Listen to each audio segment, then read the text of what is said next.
Could you briefly describe the concept of the movie for the people that are hoping and expecting to see it? Yes, it's about two teenagers that the day they least expect it, they go see a freak show. They meet a vampire, and their life completely changes, takes a turn that they could not imagine in their wildest dreams. That was perfect. And the way that it changes, it's interesting, when I watch the story, is in some ways it gets more fantastical, but there is such a humanity in this world that they're entering into. As it gets more fantastical, it gets more human. And what I love about the movie is that it's about teenagers. It deals with teenagers' conflicts and dilemmas and things that are important for them in a way that it's not preachy, it's not on their face, it's all like in disguise. But it is about something. And it doesn't try to be too scary or too vampire-y or too much action. It's fantastic to watch, and visually it's definitely a trip that takes you on a journey. But at the same time, it stays humble in a way, because it stays simple, and it deals with conflicts that everybody can easily identify with, like my character, for example. Even though she is a freak and she has the superpower of, the superpower, she can actually grow a beard at will, and then she shaves it. And she can also see the future, but she has no control over when, how, and anyway, she goes into trance, and when she comes back, she doesn't remember anything she said. But she still is a little freakish. And what is interesting about my character is that she has a conflict that every woman is going to identify with. She's in love with a man, well, a vampire, that will not commit or settle down. He loves her back, but he will not settle down. And also another problem I have with him is that I can tell when he's gonna get into trouble. And it's not because I'm psychic, it's just women have this ability, but you tell them and they don't listen. So they always complicate things even more and get into trouble, which makes it even more complicated for them to settle down. And I'm sure that all the girls that will watch this, they will know, oh yeah, Madame Truska, I know exactly how you're feeling. And many of the guys too, totally understand. And many of the guys too, yeah. Is that one thing that attracted you to the project, this blending of fantasy with the grounded fantasy? Yeah. It's a fantastic family.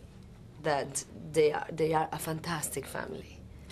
And a lot of people go to see a movie with Salma Hayek and they think it's a beautiful Salma Hayek, and then they come in to this film and see you wearing a beard. How was that for you? Was that fun for you to sort of shake up the image and mix it up a bit? Yes, it's not even the first time I wear a beard. Right. Oh, right. No, I did a movie called After the Sunset, and at the beginning I play a homeless. I'm disguised as homeless. And so I've been through that. I'm an expert on facial hair. I also did for Frida the eyebrows, so piece of cake. Oh, perfect. And was it fun to play with the prosthetics and then to see in the final project with CG what they did with you? Yeah, look, for me, mine it's very simple. What they did with the other characters, it's like spectacular. It's really amazing. It was very exciting to watch. It's amazing to go on this journey with Darren, with the character, and to get into this world. And when I was a kid, that's exactly what I would have loved, to shake things up and to become a vampire, just to make life more interesting. Can you talk about how this is an amazing wish fulfillment story? Yeah, in a way. I mean, I think what's great about the film is that it is very personal, and different people will get something completely different out of it. And it does deal with many different things. Like for me, one of the things that I adore about the film is that you're looking at all these freaks, and they're all so different. They're all weirdos if you want. But there's a certain point in the film where you don't remember anymore. You're just into their character, into their problem, into their conflict, what's going to happen, and you forget that they're freaks. And I think that's a powerful thing to do right now, especially in a film that is going to be watched by young people, and they're, you know. And they've seen so many, especially with vampires getting this rebirth of popular. Yes.